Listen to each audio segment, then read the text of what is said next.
Hi, everyone. This is Cassandra Williamson with The Path Forward.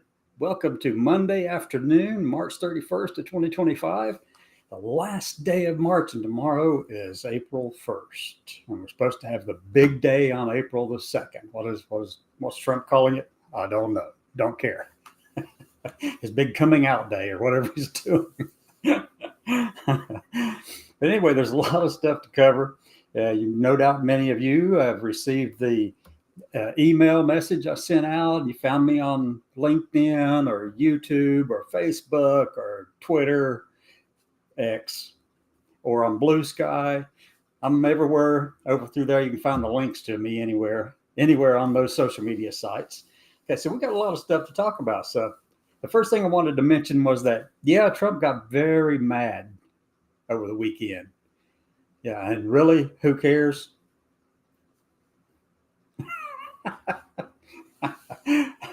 But here's the thing. Here's the funniest part about it. He got mad at Putin and Zelensky because both of them have decided that, they didn't want to do exactly what Trump they all three had agreed on. But I'm going to tell you,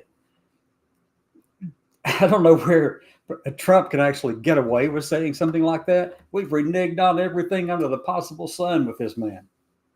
There's no way the world can trust us, the United States of America. They can't trust us to keep our word. Now, I'm sure that all the bluster and all the stuff that Trump is putting out there, he's got powerful tools at his fingertips right now. So if he doesn't get his way, he's going to throw a little temper tantrum and go launch a missile at somebody. We know that. That's just the way he is. It's just the way he is. But he did put some red lines in the sand. He told Putin they got to come together on this and stop making Zelensky out to be a butthole. And Zelensky is trying to renegotiate the materials, the rare earth materials, the minerals.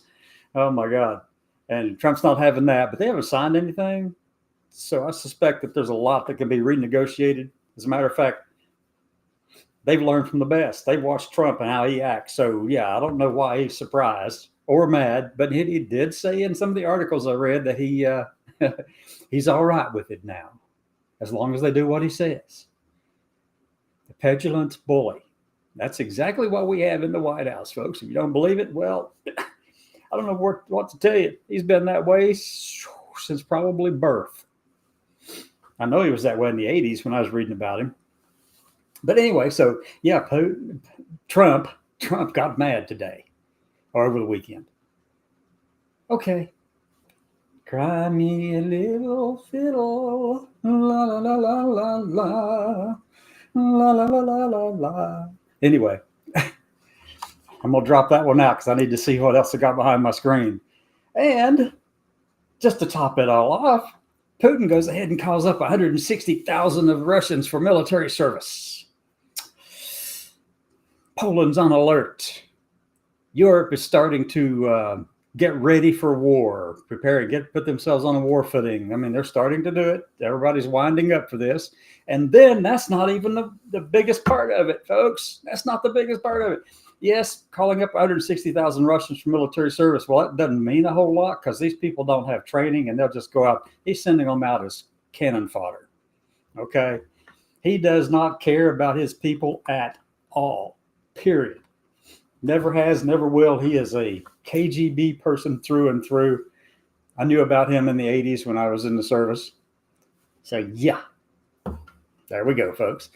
He doesn't care about those 160,000 people because, they're just people he'll send out there just to fill up a gap, to let them get slaughtered by people who have been practicing at war and actually doing war for the past 3 years.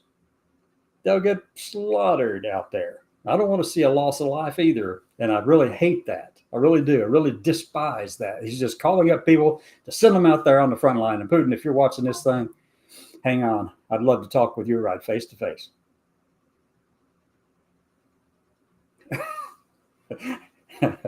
So anyway, And then the next one. Here's the next big thing that came out.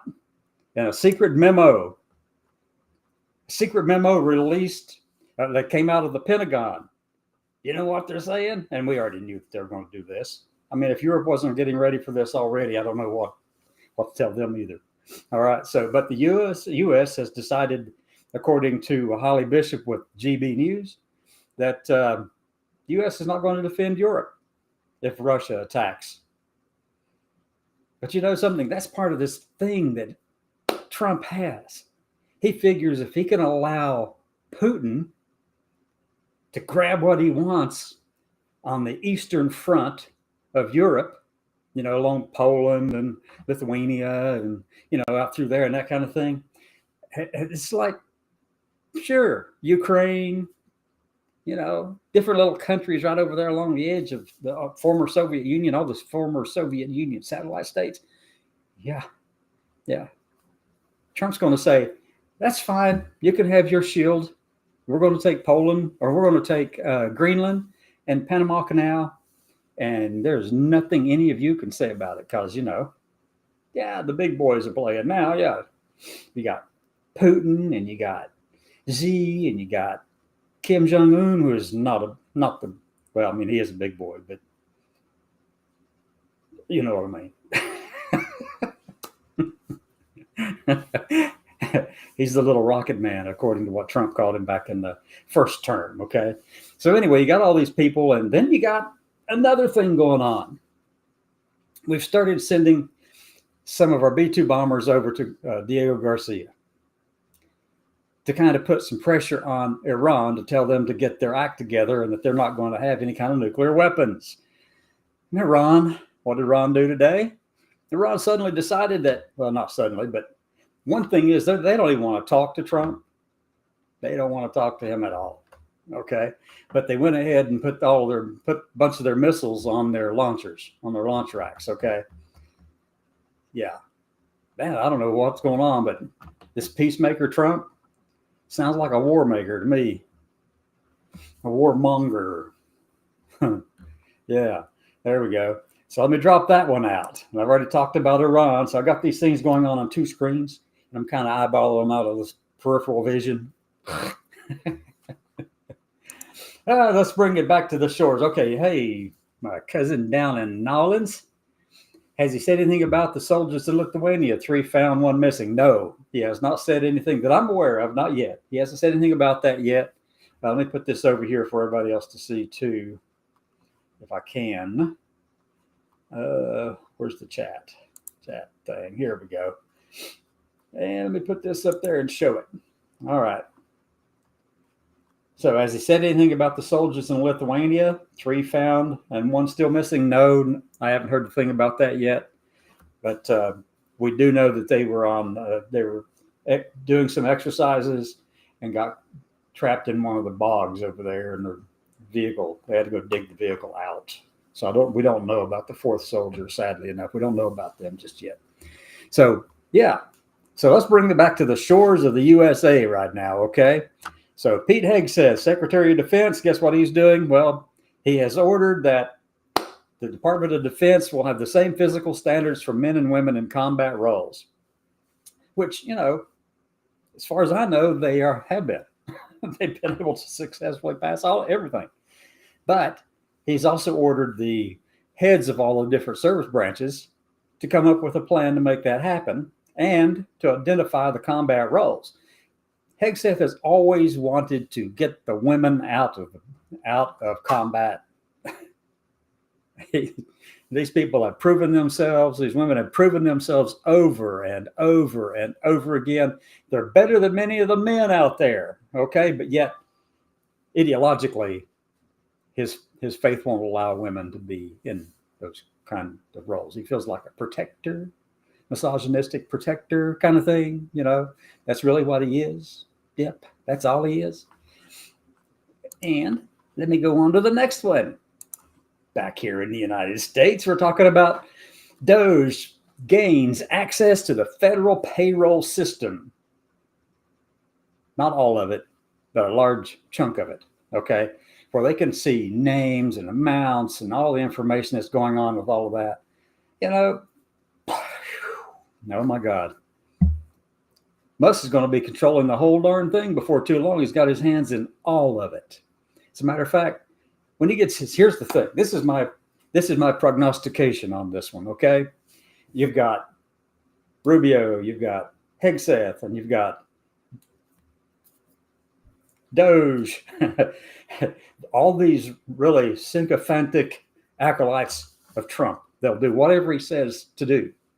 So here's Trump talking about having a possible third term when he said, I'm not going to do a third term. It's just not in the cards. We don't want to talk about that. And then what did he say today? Yeah, it is, but it's too early to talk about it. You know darn well he's going to do everything in his power to stay in office. Screw the Constitution, screw the rules, screw the law, whatever. He doesn't care. He just does not care. But here's the part about this that you need to be watching, okay? You got Doge getting their fingerprints on everything in the executive branch of the federal government. You've got Doge putting their fingerprints on, Supreme Court case or a Supreme Court election in Wisconsin, I believe it is. So you've got these people all in place, and all it's going to say is, as Trump just has to say, all right, turn it off. It's all, we're going to do it now. So much for democratically elected president. But he'll still do the perfunctory election, but he'll just make sure he discredits everyone so badly that nobody can run, like some of these other tin pot dictators down in the south of our hemisphere, or over in, let's just say Hungary, okay? Remove your opposition, put them in jail, or in Turkey, put them in opposition, arrest them. So that way you don't have to deal with them. And if they do win, all you have to say is, well, the election was stolen. That's what they're headed for, folks. Give them time. Give them time. It'll happen. Whatever they're going to do, they'll try to get it all done before 2028. 2 years. Well, the elections in 2 years. Because they want to make sure they got the power and the control, and nobody can stop them. They're already getting Supreme Court lined up with them. They're going to get the judges all taken care of so that they can't issue nationwide mandates, injunctions stopping them. I mean, they're doing it all. You can see it and watch it. You know where it's headed. It's a playbook that has been repeated in every authoritarian regime throughout history. Amass the power, amass the control, take over. Go ahead and make it look all right, and make everybody feel like they're contributing, and, like elections in Russia, do all of that kind of thing. That's where we're headed. Get ready for it. Get ready for it. And then,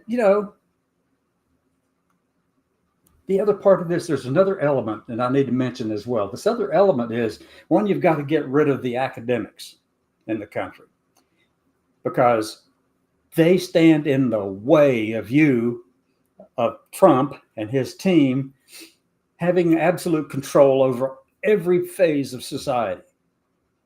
Taxing system, the military, the entire executive branch, IRS, the ERS, the External Revenue Service, you name it.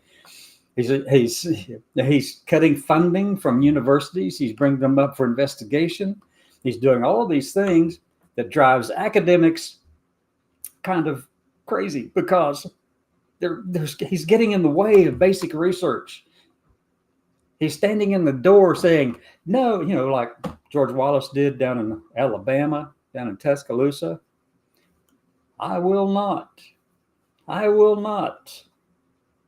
Well, George Wallace saw the light later, but it took him a couple years. But so that's what that's exactly what's going on. Trump's going over. He's putting people out in front of those schools and all these places of study and really very reputable organizations. He's going, no DEI. We don't want diversity here. If you have any people who don't look like me, then, you must have done it through DEI. That's Trump. That's Hegseth. Not so much Rubio, but certainly, what's that? Tupperware. I call him Tupperware. Senator Tuberville from down in Alabama. Yeah. The Tupperware senator. Doesn't even live in Alabama, or he may have a hotel room there now. I don't know. But he was living in Florida. But anyway, yeah, that's what this is all about, folks. Getting all the little pieces in place so that they can take it and run with it and do whatever they want.